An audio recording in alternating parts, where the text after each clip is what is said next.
bersyukur kepada Tuhan karena segala kebaikan Tuhan, kasih sayang Tuhan yang begitu nyata bagi kita. Apa sebab saudara, kita masih ada, hidup, bergerak, bernafas, kekuatan, kesehatan, dan tubuh yang diberkati. Meskipun ya kita tidak luput dari segala pergumulan masalah-masalah yang ada, tetapi kita terlalu percaya bahwa Tuhan itu sangat baik di dalam kehidupan saya dan saudara. Amin. Nah, saat ini kita akan membaca firman Tuhan. Firman Tuhan saya akan ambil di dalam kitab Injil Lukas pasal yang ke-24. Lukas 24 ayat 13 sampai ayat yang ke-35.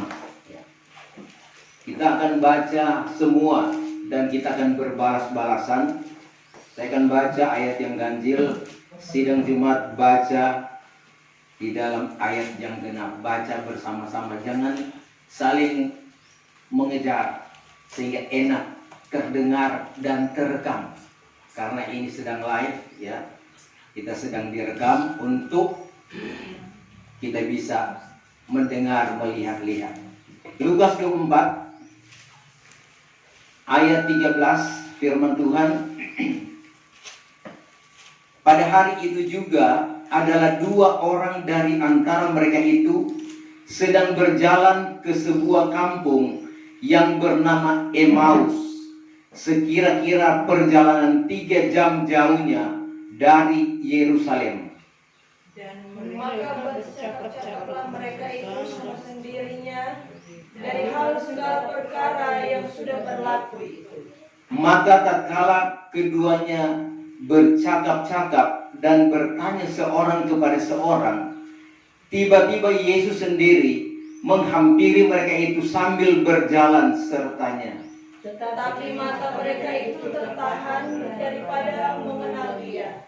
Lalu ia bertanya kepada mereka itu, apakah cakapan ini yang kamu cakapkan sama sendirimu sambil berjalan? Maka berhenti diamlah keduanya dengan duka cita rupanya. Maka jawab seorangnya yang bernama Kleopas serta berkata kepadanya, engkau sendiri saja telah musafir di Yerusalem yang perlu mengetahui segala perkara yang sudah berlaku di situ di dalam sedikit hari ini.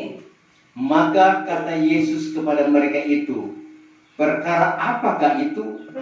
Maka kata mereka itu kepadanya, dari hal Yesus orang Nazaret, yaitu seorang nabi yang berkuasa di atas perbuatan dan perkataannya di hadapan Allah dan segenap kaum itu.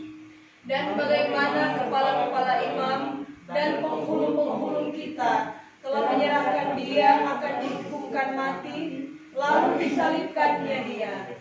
Tetapi kita berharap bahwa Ialah yang akan membebaskan Bani Israel. Tambahan pula, hari ini genap 3 hari semenjak segala perkara itu sudah berlaku. Dan lagi pula beberapa perempuan dari pihak kami yang pada hari ini ada di kubur mendahsyatkan kami. Dan tatkala mereka itu tiada jumpa mayatnya itu, kembalilah mereka itu sambil berkata bahwa mereka itu sudah nampak suatu penglihatan, yaitu malaikat yang mengatakan ia hidup pula. Lalu pergilah beberapa orang dari pihak kami ke kubur, didapatinya betul seperti kata perempuan itu, tetapi Yesus sendiri tiada dilihatnya. Maka kata Yesus kepada mereka itu, hai orang bodoh dan yang berhati bantut, akan mempercayai segala sesuatu yang disabdakan oleh nabi-nabi itu. Bukankah wajib Kristus itu menguasai sengsara ini, lalu masuk ke dalam kemuliaannya? Maka mulai daripada Musa dan segala nabi-nabi diartikannya kepada mereka itu dari dalam segenap Alkitab akan barang yang tersurat tentang dirinya sendiri. Maka ketiganya itu makin dekat dengan tempat mereka itu hendak pergi. Maka Yesus pun merupakan seolah-olah ia hendak berjalan langsung. Tetapi keduanya itu hendak menahankan dia, katanya, tinggallah kiranya dengan kami, karena sudah hampir malam dan hari pun sudah suntuk. Maka singgahlah ia tinggal bersama-sama dengan mereka itu. Maka sedang ia duduk sertanya hendak makan, diambilnya roti, diberkatinya dan dipecah-pecahkannya, lalu diberikannya kepada mereka itu. Maka teranglah mata keduanya, lalu mereka itu kenal Yesus itu, maka ia pun gaiblah. Maka berkatalah mereka itu seorang kepada seorang, bukankah hangus hati kita tatkala ia bersabda kepada kita di jalan sambil mengartikan Alkitab kepada kita? Pada ketika itu juga ia bangkit serta balik ke Yerusalem. Lalu didapatinya ke-11 murid itu sudah berhimpun, dan orang sertanya itu pun ada bersama-sama, Mengatakan, sungguhlah Tuhan sudah bangkit dan kelihatan kepada Simon. Maka kedua orang itu pun menceritakan lagi segala perkara yang sudah berlaku di jalan itu, dan bagaimana Yesus dapat dikenal oleh mereka itu tatkala ia memecahkan roti itu. Terima kasih dan silakan duduk. Ya, kecil sedikit. Saudara, tema khotbah pada siang hari ini saya beri tema krisis kepercayaan, atau lebih dikenal dengan krisis iman. Ini terjadi tatkala Tuhan Yesus dia mati, kemudian dia bangkit. Dia bangkit pada hari yang ketiga, dan saudara, tatkala dia bangkit, dia mulai menampakkan diri kepada murid-muridnya. Tatkala dia, saudara, mengalami sengsara, bahkan dia dianiaya, bahkan dia sampai tersalib, murid-muridnya, saudara, tercerai-berai. Mereka mengalami suatu hal, satu perasaan, pikiran, ya, yang saudara sekalian sangat berat. Apa sebab? Seorang pemimpin mereka, guru mereka, sudah mereka tangkap dan disalibkan dan sudah mati. Mereka, saudara sekalian, menangisi kematian Yesus. Selama 3 hari mereka, saudara, dalam keadaan duka cita. Nah, dalam duka cita ini, maka pulanglah 2 orang dari Yerusalem menuju ke Emmaus. Dalam perjalanan, saudara, ya dikatakan oleh firman Tuhan kurang lebih 3 hari perjalanan Yerusalem ke Emmaus, ya. Kalau di jarak kilometer kurang lebih 11 kilometer, ya. Di dalam perjalanan itu mereka pun bercakap-cakap tentang peristiwa yang sudah terjadi, yaitu kematian guru mereka dan bagaimana, ya, duka cita murid-murid yang ditinggalkan oleh guru mereka. Dalam perjalanan, saudara, tiba-tiba Tuhan datang menyertai mereka, dan mereka, saudara, berjalan bersama-sama. Waktu Yesus berjalan-jalan dengan mereka, mereka tidak kenal, mereka tidak tahu, ya, Yesus menyertai mereka. Bahkan dia sudah menyampaikan, ya, nubuatan-nubuatan firman Tuhan dari kitab Musa sampai pada suratan nabi-nabi, menceritakan tentang kehidupan Yesus selama dia ada dalam dunia ini, dan dia akan mati, dia akan bangkit, dan dia akan naik ke surga. Tetapi murid-murid ini, ya, Kleopas, dikatakan Kleopas dan istrinya Marta, ya, berjalan. Tapi tatkala, saudara, mereka akan tiba di rumah Kleopas, maka Tuhan Yesus dia akan terus berjalan. Tetapi Kleopas dan istrinya ya mengajak agar supaya Yesus juga sama-sama, karena sudah larut malam, saudara. Nah, apa yang terjadi? Maka Yesus pun singgah, saudara. Tatkala mereka makan, maka Tuhan mengambil roti. Ya. Roti itu setelah dipecah-pecahkan, maka Tuhan memberkati. Dan setelah Kleopas dan istrinya makan, maka terbukalah mata mereka. Sehingga mereka mengenal ternyata yang bersama-sama dengan mereka itu di jalan adalah Yesus, guru mereka yang telah bangkit dari antara orang mati pada hari yang ketiga. Saudara, kalau kita memperhatikan ini, ya, bagaimana saudara sekalian murid ini, Kleopas dan istrinya itu mungkin dia masuk pada 70 murid, karena dia tidak masuk di bilangan 12 murid atau 12 rasul. Ya. Nah, tatkala mereka dalam perjalanan mengalami kesedihan, Tuhan hadir di sana. Tuhan berjalan-jalan, bahkan berbicara tentang firman Tuhan. Dan saudara, dalam perjalanan mereka juga tentang berbincang-bincang. Tuhan Yesus katakan, apa yang kamu bicarakan? Ya. Kemudian Kleopas katakan bahwa, tidakkah engkau tahu, mungkin engkau orang keluaran atau tamu di kampung itu yang tidak mengetahui peristiwa yang sudah terjadi. Dan mulailah mereka bercakap-cakap, bercerita. Dan saudara kasih dalam Tuhan, apa yang sudah dialami oleh Kleopas ini, tatkala mereka sadar bahwa Yesus yang menyertai mereka, saudara, mereka kaget. Tapi Yesus langsung hilang, langsung gaib. Dan saat itu Alkitab juga kita sudah baca tadi, itu meskipun sudah malam, apa yang mereka lakukan? Mereka dari Emmaus langsung balik ke Yerusalem. Mereka langsung, ya saudara sekalian, berbalik tatkala mereka tahu bahwa Yesus, maksud mereka yaitu memberitahukan kepada murid-murid yang lain bahwa Yesus benar-benar sudah bangkit. Nah saudara, kehidupan gereja Tuhan, termasuk saya dan saudara yang di hari-hari ini, kadangkala kita mengalami apa yang dialami oleh Kleopas ini dan istrinya dan murid-murid Tuhan. Sebetulnya sudah sekian lama mereka diajarkan oleh Tuhan, disampaikan kebenaran firman Tuhan, tetapi mereka tidak mengerti, saudara. Tidak mengerti apa yang dikatakan oleh Tuhan. Sehingga tatkala peristiwa itu terjadi, maka mereka terheran-heran dan kaget. Kenapa guru mereka harus mati?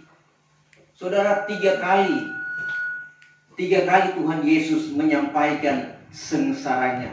Yaitu saudara sekalian, yang pertama, yaitu di dalam Matius 16. Coba kita baca ayat yang ke-21. Tuhan sudah katakan lebih dulu. Matius 16 ayat 21. Daripada masa itu mulailah Yesus menyatakan kepada murid-muridnya bahwa ia wajib pergi ke Yerusalem, lalu merasai banyak sengsara daripada orang tua-tua dan daripada kepala imam dan ahli Taurat, sehingga dibunuh. Kemudian ia bangkit pula pada hari yang ketiga. Saudara, Tuhan Yesus sudah sampaikan bahwa tak dapat dia akan mengalami sengsara. Dia akan ke Yerusalem, dia akan mati, dia akan dibunuh. Kemudian dia akan bangkit pada hari yang ketiga. Ini Tuhan sudah sampaikan yang pertama kali, saudara.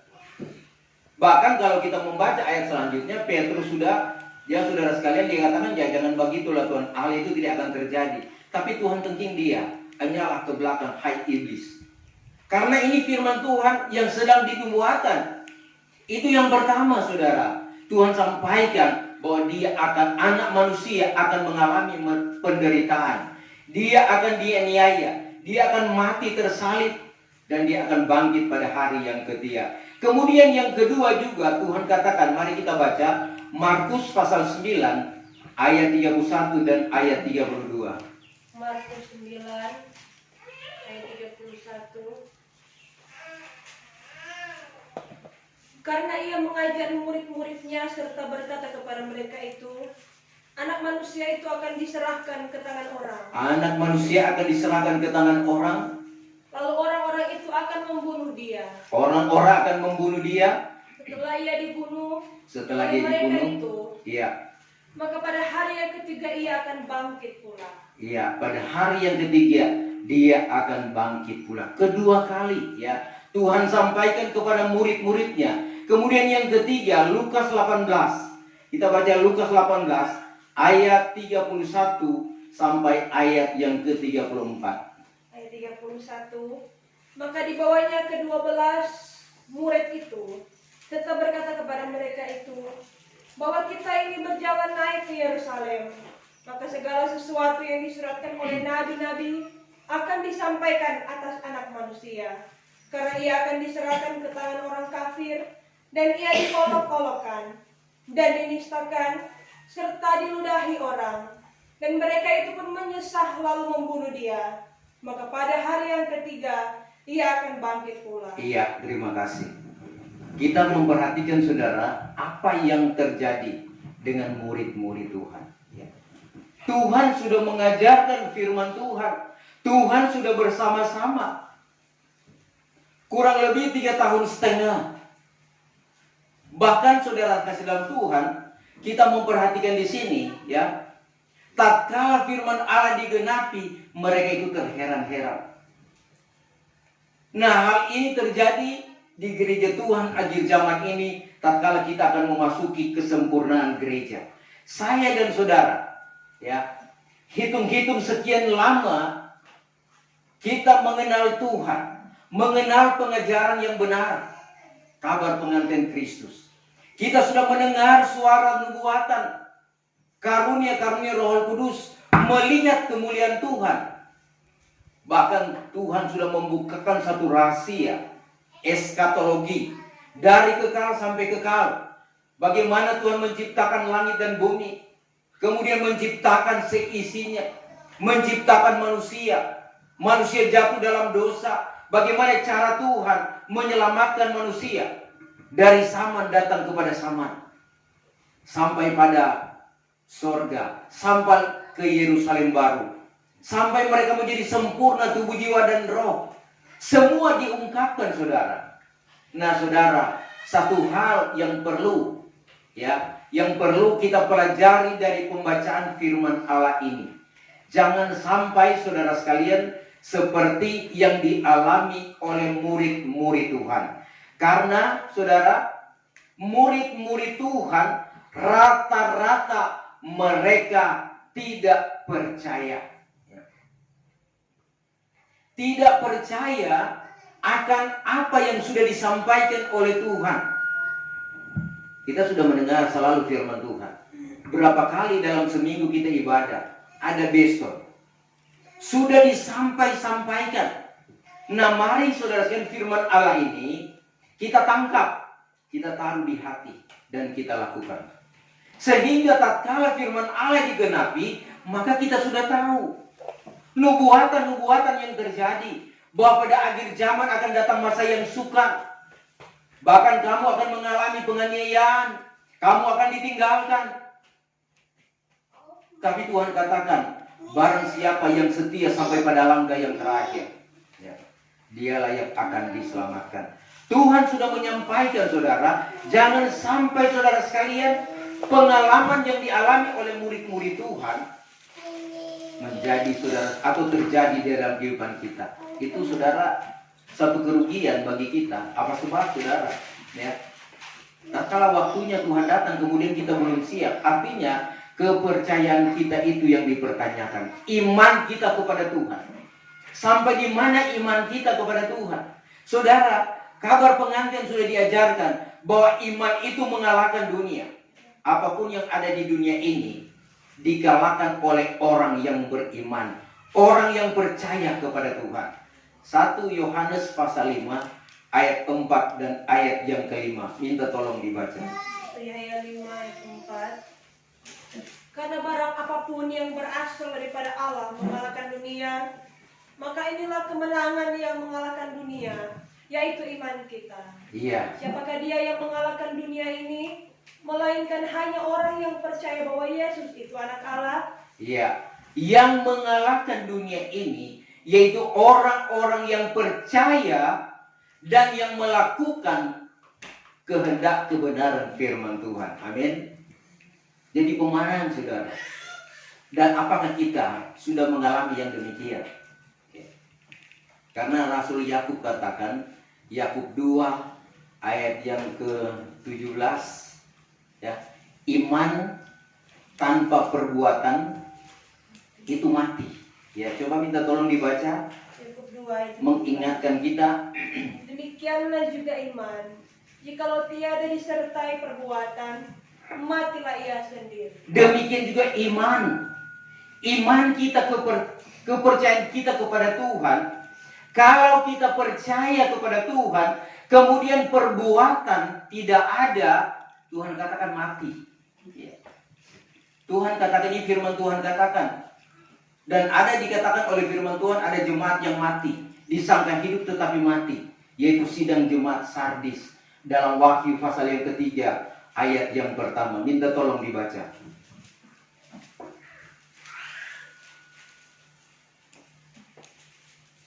Wahyu 3 ayat 1. Suratkanlah kepada malaikat siram jemaat yang di Sardis itu, seperti yang demikian. Inilah sabda daripada Dia yang mempunyai ketujuh roh Allah dan ketujuh bintang itu. Aku tahu segala perbuatanmu, bahwa engkau sudah disangka hidup, tetapi yang sebenarnya engkau mati. Iya, aku tahu perbuatanmu, hai orang-orang Sardis. Engkau disangka hidup, tetapi engkau adalah mati. Mati rohani, mati iman. Orang yang mati, saudara sekalian, tidak akan saudara sekalian selamat. Tidak akan menikah dengan Tuhan. Tidak akan menjadi sempurna. Nah, saudara kasih dalam Tuhan, ya, iman tanpa perbuatan mati. Di hari-hari ini, saudara, tatkala kita dengar firman Tuhan, ya, mari kita langsung action dengan perbuatan. Baru iman kita akan menjadi iman yang kuat. Kita bisa mengalahkan. Jadi jangan cuma masalah sedikit orang semua nangis Pak Tuhan, ya. Cuma soal-soal kecil, masalah sepele, orang cuma dagara, cuma tersinggung, susah hati, berabad-abad, ya, berbulan-bulan dia sakit hati tidak hilang. Apa sebab? Kekurangan firman dan kekurangan iman. Tidak percaya kepada Tuhan, ya. Jadi saudara kasih dalam Tuhan, saya dan saudara, kita ibadah seperti ini bukan cuma saudara sekalian seremonial, bukan cuma saudara sekalian suatu kebiasaan tiap hari Minggu kita ibadah, tetapi dalam ibadah ini kita dengar apa kata Tuhan. Kita dengar firman Tuhan yang disampaikan, kita dengar nubuatan, bahkan kita mendapat petunjuk lewat karena penglihatan. Dan mari yang kita dengar kita lakukan, saudara. Kalau ingin memiliki iman yang kokoh, iman yang kuat, ya. Nah, saudara kasih dalam Tuhan, setiap firman yang kita dengar, maka kita saudara taruh di dalam hati, kemudian kita mulai merenung-renungkan. Siang dan malam kita renungkan firman Allah. Jangan saudara, kehidupan kita bukan firman yang kita renungkan siang dan malam, tetapi kita hanya merenungkan nasib kita. Nasib kita yang sudah, ya, mungkin mengalami suatu tekanan, ya, suatu penindasan, ya, sehingga setiap malam sampai pagi kadang-kala tidak tertidur. Apa sebab? Yang kita pikirkan itu masalah Tuhan. Kenapa masalah ini tidak pernah selesai? Masalah dengan suami, dengan istri, anak-anak belum selesai-selesai. Tak tambah lagi masalah dengan tetangga, dengan Birman. Tertambah lagi dengan sahabat-sahabat. Saudara, masalah-masalah bisa terjadi, saudara, kalau kita kekurangan iman. Ya. Orang yang beriman, saudara sekalian, dia tahu menyelesaikan masalah. Nah, oleh sebab itu, mari kita tingkatkan iman kita. Ya. Iman perlu ditambah-tambahkan. 2 Petrus 1 dikatakan tambah dengan kebaikan, tambah dengan ibadah yang berkenan kepada Tuhan, tambah dengan mengasihi sesama manusia, rela berkorban, rela pikul salib. Ini saudara bertambah-tambah iman sehingga iman kita menjadi kuat. Saudara Kleopas, ya, tatkala dia dengar, tatkala dia tahu bahwa Yesus itu, maka dia langsung balik. itu mereka tidak mengenal malam. Ya, seharusnya mereka beristirahat dulu. Jadi kalau kita so malam untuk mengadakan perjalanan itu ya kurang lebih 11 km itu jauh itu. Ya. Mungkin dari sini sampai di Kawangkoan, sampai di Kanonang, ini ke kampung. Ya. Tapi mereka langsung balik, saudara. Nah, saudara sekalian, kenapa? Apa yang menghalangi? Ya, tatkala Tuhan Yesus sudah bersama-sama, mereka belum tahu bahwa itu Yesus. Ya, nanti setelah mereka makan roti, ya, Tuhan kasih makan roti, kemudian celiklah mata mereka. Saudara, apa itu roti? Ya. Yohanes 6 ayat 48. Tuhan katakan, akulah roti hidup itu. Sering kita ikut perjamuan, makan tubuh Tuhan dan minum darah Tuhan, maka kita dimeteraikan sampai pada hari penebusan. Nah, saudara kasih dalam Tuhan, kita sudah makan roti dan minum darah Tuhan. Kita sudah mengerti, sudah jelas kebenaran firman Tuhan. Tinggal terompe bodoh, saudara sekalian, kalau kita tidak melakukan. Apa yang menghambat kita sehingga kita tidak melihat Kristus bersama-sama dengan kita? Apa yang menghambat kita sehingga kita tidak melihat kebenaran? Siapa yang bisa jawab? Yang menghambat mata kita. Mata kita, saudara sekalian, ada yang menghambat.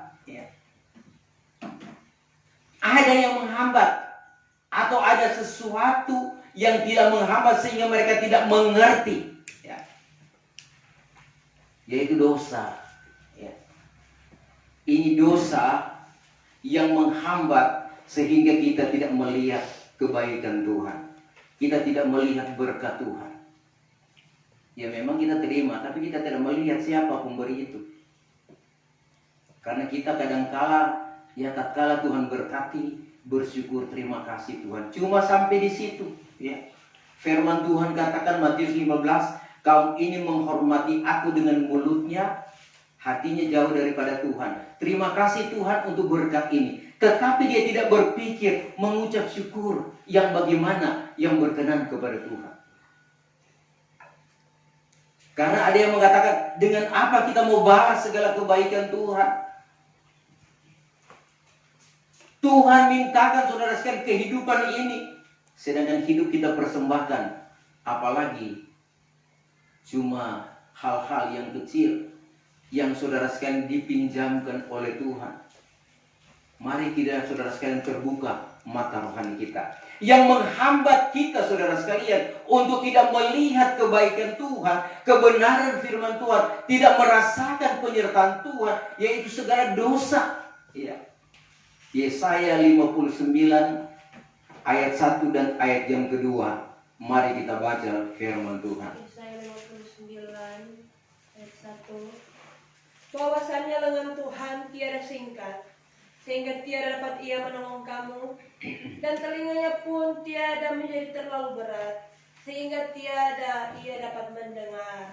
Tetapi segala kejahatanmu sudah menceraikan kamu daripada Allahmu, dan sebab segala dosamu disamarkannya wajahnya daripadamu, sehingga tiada didengarnya akan kamu. Iya, saudara, sesungguhnya tangan Tuhan tidak kurang panjang untuk menyelamatkan kamu, dan pendengarannya tidak kurang tajam untuk mendengar tangisan doamu. Tetapi yang merupakan pemisah, penghalang antara kamu dengan Allahmu ialah segala kejahatanmu, ya. Dan yang membuat dia menyembunyikan diri terhadap kamu sehingga ia tidak mendengar, ya. Ini iblis ini ganggu-ganggu. Iya, biar jenak terlalu keras, yang pentingnya tidak ada DP efek. Dan yang membuat dia menyembunyikan diri terhadap kamu sehingga ia tidak mendengar ialah segala dosamu. Ya. Segala dosa. Dosa itu artinya perbuatan yang melanggar kehendak Tuhan. Apa itu, saudara sekalian, yang melanggar kehendak Tuhan? Segala sesuatu yang Tuhan ajarkan yang benar, kemudian kita tidak lakukan, itu dosa. Sebab itu Tuhan katakan, kalau kamu datang kepada Tuhan, harus membersihkan tangan kita, membersihkan hati kita. Coba minta baca Yakub pasal 4 ayat yang ke-8. Yakub 4:8. Hampirilah Allah, maka ia akan menghampiri kamu. Bersihkanlah tanganmu, hai orang-orang berdosa, dan sucikanlah hatimu, hai orang-orang yang bercabang hati. Saudara, kalau kita mau menghampiri Tuhan, Tuhan minta bersihkanlah hatimu, bersihkan tanganmu dari segala perbuatan-perbuatan jahat. Saudara, kalau kita tidak membersihkan hati kita, tangan kita dari dosa, kemudian orang datang berdoa kepada Tuhan, saudara jangan mimpi Tuhan mau dengar. Ya. Sebab itu tatkala kita berdoa, Tuhan tidak menjawab. Tatkala kita meminta pertolongan Tuhan belum nampak, saudara. Kenapa? Masih ada yang menghalangi, yaitu dosa, kesalahan. Saudara, memang dosa itu enak bagi tubuh jasmani ya. Tetapi saudara sekalian, racun bagi tubuh rohani dan jiwa. Ya. Sebab saudara, ya, dosa itu yang menjadi kesukaan, maka itulah yang sering kita lakukan. Kadang-kala saudara sekalian, dosa-dosa yang tanpa kita sadari kita lakukan. Yaitu saudara sekalian, istilah orang ratahan bilang itu ambuk. Ya. Apa itu ambuk? Gua kan tahu kan. Karena selalu orang baking, sehingga orang lupa. Itu dusta. Ya. Saudara, Wahyu pasal yang ke-21, di sorga tidak ada orang yang berdusta. Ya. Jadi kalau kita masih ada dusta, maka orang berhenti berdusta. Mari kita baca saudara firman Tuhan dalam kitab Wahyu. Ya. Ini berbicara di sorga. Apa yang ada di sorga. Ya. Coba baca Wahyu 21 ayat 7 mulai. Ayat 7. Maka orang yang menang itu kelak akan mewarisi segala perkara ini. Jelas-jelas dan keras. Maka aku akan menjadi Tuhannya dan ia akan menjadi anak kepadaku. 8. Tetapi bagi orang yang penakut, Bagi orang penakut dan yang tiada beriman, dan yang tidak beriman, dan yang keji, dan segala pembunuh, dan segala pembunuh, dan segala orang yang berzina, dan segala orang yang berzina, dan orang hobatan, dan yang menyembah berhala, dan orang yang menyembah berhala, segala pendusta, dan segala pendusta, pangambuk. maka bagiannya itu ada di dalam laut yang bernyala, Bagiannya ada di dalam laut yang bernyala dengan api dan belerang, dan api yang belerang. yaitu mati yang kedua. Mati yang kedua. Masih mau bawa ambuk, saudara? Masih mau suka-suka berdusta? Ya. Ini kita Wahyu ini berbicara tentang Yerusalem baru di sorga sana. Jadi kalau kita masih suka-suka berdusta, kasih berhenti jo mulai sekarang. Amin. Masih mau berdusta ini? Sekarang stop. Ya, ini firman Tuhan, ya. Sudah diingatkan di surganya tidak ada tuh bapak dusta. Jadi mulai dari sekarang kita orang belajar Jo, jujur, tulus, sehingga hati kita tenang. Kadang-kala saudara sekalian kalau orang bawa ambuk, itu kita tertekan. Ya. Kita dikejar-kejar. Apa sebab? Ada dosa. Tidak mau terus terang. Apalagi saudara sekalian kalau di kampung, ya. Dia bilang, om, tante, boleh mau pinjam? Nyada ada. Dia langsung saudara sekalian, nyada ada. Saudara. Padahal ada. Ya memang kalau betul memang nyada ada, ya apa boleh buat, ya. Tetapi saudara sekalian, dia belum tahu apa yang dia mau minta. Dia sebenarnya nyada ada. Kadang-kala mungkin cuma mau minta api, ya.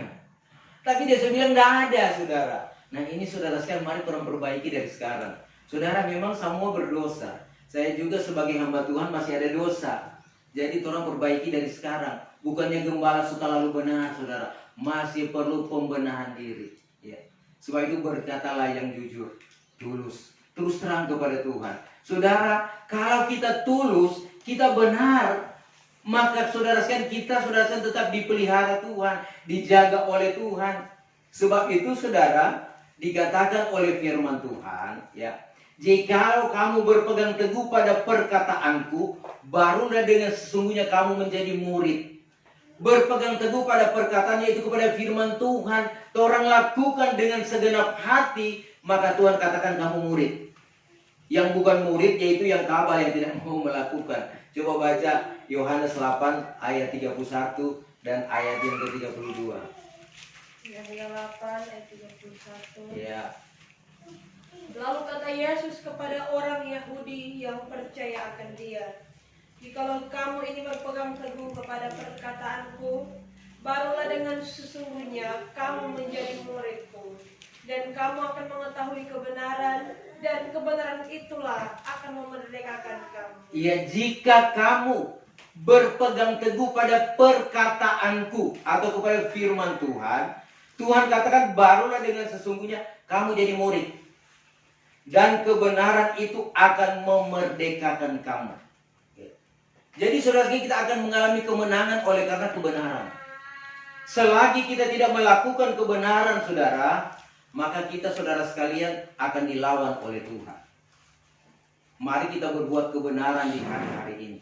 Ya. Karena saudara, hari-hari yang sudah kita lalui seperti hari ini tidak akan kembali lagi. Jadi semua sudah dilewati dan tidak akan kembali. Hari besok lain lagi, minggu depan lain lagi. Dan kita bersyukur kalau hari ini kita ada di Ka'bah Tuhan, kita boleh datang beribadah. Semua dicatat, saudara. Ya, Maleakhi pasal 3 ayat 16 ada buku harian, ya, yang dicatat setiap apa yang kita kerjakan setiap hari. Entah hari Senin kita mulai melaksanakan kegiatan, Selasa, Rabu, Kamis, Jumat, sampai hari Sabtu, hari Minggu kita beribadah, semua dicatat. Siapa yang mencatat? Malaikat, ya. Saudara, kalau malaikat mencatat itu tidak akan pernah salah. Tetapi semua yang kita perbuat, baik itu jahat, baik itu baik, semua tercatat. Nah, firman Tuhan katakan itu akan ditimbang, akan diukur. Mana yang lebih banyak kita lakukan pada hari ini? Kebaikan-kah atau kejahatan? Jangan sampai saudara kasih dalam Tuhan, ya, menaik tekail ufarsin, ya. Baginda raja setelah ditimbang-timbang, ya, kejahatan itu lebih banyak. Mari kita, saudara sekalian, lakukan. Kita hitung-hitung. Sebetulnya kita bisa menghitung setiap hari mana yang lebih banyak kita perbuat. Kebaikankah, mengasihikah, atau membenci, ya. Nah, saudara kasih dalam Tuhan, ya, firman Allah pada saat ini, ya, mengingatkan bahwa sebetulnya murid-murid juga Tuhan itu tidak percaya, ya. Bahkan saudara sekalian, tatkala Kleopas kembali ke Yerusalem menyampaikan bahwa Yesus sudah bangkit, Yesus hidup kembali, mereka tidak percaya, ya. Coba minta baca ini ayat-ayat yang terakhir, Markus pasal yang ke-16. Markus 16 ayat 9 mulai. Setelah Yesus bangkit pagi-pagi pada hari yang pertama dalam minggu itu, maka mula-mula kelihatanlah ia kepada Maria Magdalena, yang daripadanya telah dibuangkannya itu setan. Maka pergilah perempuan itu memberitahu hal itu kepada segala orang yang dahulu mengiring Yesus, yang sedang berduka cita dan menangis. Setelah sudah mereka itu mendengar kabar Yesus hidup, dan lagi ia dilihat oleh perempuan itu, maka tiadalah percaya mereka itu. Kemudian daripada itu kelihatanlah Yesus dengan rupa yang lain kepada dua orang daripada mereka itu, tatkala keduanya berjalan menuju ke dusun. Maka pergilah keduanya memberitahu hal itu kepada segala murid yang lain itu, tetapi kepada orang ini mereka itu juga tidaklah Mereka percaya. tidak percaya. 14. Kemudian kelihatanlah Yesus kepada ke-11 muridnya. Di tengah mereka itu duduk makan, maka dicelanya mereka itu sebab kurang percaya dan keras hatinya. Dan lagi, karena tiada mereka itu percaya akan orang, yang sudah melihat dia, kemudian daripada ia bangkit. Iya, sampai di sana. Saudara, murid-murid Tuhan kecam, ya, keras hati, ya, dan mereka tidak percaya apa yang disampaikan oleh Maria Magdalena tatkala mereka pergi kubur dan Yesus sudah bangkit. Kemudian Kleopas ini juga sudah disertai oleh Tuhan. Mereka sudah melihat Tuhan bangkit dan berjalan bersama-sama. Sampaikan kepada ke-11 murid dan mereka tidak percaya. Tuhan katakan saudara sekalian, karena mereka terlalu keras hati. Jadi kalau hati keras itu saudara tidak percaya kepada Tuhan. Dan saudara, inilah berbicara tentang iman. Iman yang seperti apa yang Tuhan minta. Jadi kalaupun ada petunjuk-petunjuk Tuhan, mari kita dengar. Kalau itu sesuai firman Tuhan, ya itu kita terima. Ada orang memberitakan hal-hal yang benar, ya tentu kita percaya. Tetapi kadangkala di hari-hari ini, ya kita kadangkala tertipu dengan info-info atau berita-berita yang kadangkala hoax. Berita-berita yang tidak benar. Tetapi itu justru yang masuk sampai ke hati. Kalau berita-berita benar, kadangkala itu ya kita abaikan. Nah, inilah saudara sekalian manusia, kedagingan kita, keduniawian kita. Sebab itu Tuhan katakan, berjalanlah kamu dengan roh, ya, sehingga kehidupan secara lahiriah itu kita tidak akan lakukan. Kita harus berjalan bersama Tuhan. Kita dipimpin oleh firman Allah dan Roh Kudus sehingga kita tidak salah. Dan kita tidak ragu-ragu bahwa tatkala kita dipanggil oleh Tuhan, kita pasti akan memiliki sorga. Jadi harus ada kepastian dari sekarang. Jadi meskipun murid-murid sedang berduka cita, tetapi Tuhan memberikan penghiburan, Tuhan tahu. Dalam perjalanan mereka masih berduka cita, Tuhan berikan penghiburan, Tuhan datang bercerita, mulai berbincang-bincang. Tuhan menyampaikan firman Tuhan, nubuatan-nubuatan. Saya dan saudara sedang dalam perjalanan iman. Saudara, tidakkah kita merasakan bahwa Tuhan selalu datang berbicara, berbisik, berbicara dalam hati. Lakukan yang benar. Hai anak-anakku, lakukan yang benar. Lakukan kehendakku, lakukan firman Tuhan. Selalu saudara sekalian datang. Jadi mari kita dengar dan kita percaya. Karena memang apa yang kita mau cari di dunia ini. Dunia tidak menjanjikan keselamatan. Malah saudara sekalian, kita di akhir zaman, dunia sedang menuju kepada kebinasaan, kepada kehancuran. Kehancuran lewat perang, kehancuran moral, saudara. Ya. Lewat saudara sekalian, ya, perkembangan dunia, teknologi yang semakin canggih, sehingga tidak ada lagi yang tersembunyi. Semua terbuka, saudara. Sehingga inilah yang mengakibatkan banyak gereja Tuhan mengalami kegagalan. Banyak yang jatuh dalam dosa. Karena apa saudara sekalian? Teknologi yang ada. Anak-anak saja yang belum tahu apa-apa kasih pegang HP. Android lagi. Kalau zaman dulu, kira-kira Pak Yori, Pak Sony, kira-kira sudah apa HP? Orang tua pun kalau memberi, ya cuma seadanya. Tapi zaman sekarang, biar susah-susah orang tua, DP anak, biar masih SD, beli akan Android. Wow, luar biasa. Ini zaman sekarang. Kalau dulu kita ya mau sekolah dulu, ya cuma uang jalan. Cuma uang naik mikro atau naik bendi, ya. Cuma itu kadang-kadang tidak ada untuk mau camu-camu. Tapi zaman sekarang, sedangkan clay saja sekarang kalau 5.000 tidak cukup.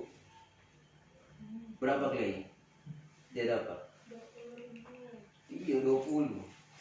Itu pun pulang dari sekolah nih bentor, cari bayar akan tuh bentor. Tidak cukup. Karena dia sosial, dia bilang ada bayar akan tamang-tamang. Nah saudara kasih dalam Tuhan, secanggih-canggih teknologi sekarang. Sebab itu kita mengerti kehendak Tuhan. Karena kalau semua Tuhan izinkan, tak dapat tiada kita harus lalui. Kita harus lakukan. Nah saudara sekalian yang diuji sekarang iman. Jangan sampai orang tidak percaya pada Tuhan. Ya, semakin berkembang waktu, kita lebih percaya cerita bohong daripada kebenaran firman Tuhan. Saudara, firman Tuhan itu adalah kekuatan kita. Ya. Alkitab katakan itu senjata peperangan kita. Firman Allah dan Roh Kudus. Sebab itu, mari kita bertambah-tambah dalam firman Tuhan. Hati kita dipenuhi dengan firman. Kemudian anugerah, karunia-karunia Roh Kudus bertambah-tambah. Sehingga kita, saudara sekalian, akan disempurnakan. Kita akan menjadi pengantin sorgawi. Dan inilah menjadi tujuan kita di hari-hari ini. Puji Tuhan, ini kebenaran firman Tuhan. Mari kita akan mempersiapkan diri. Kita akan masuk pada doa dan penyembahan.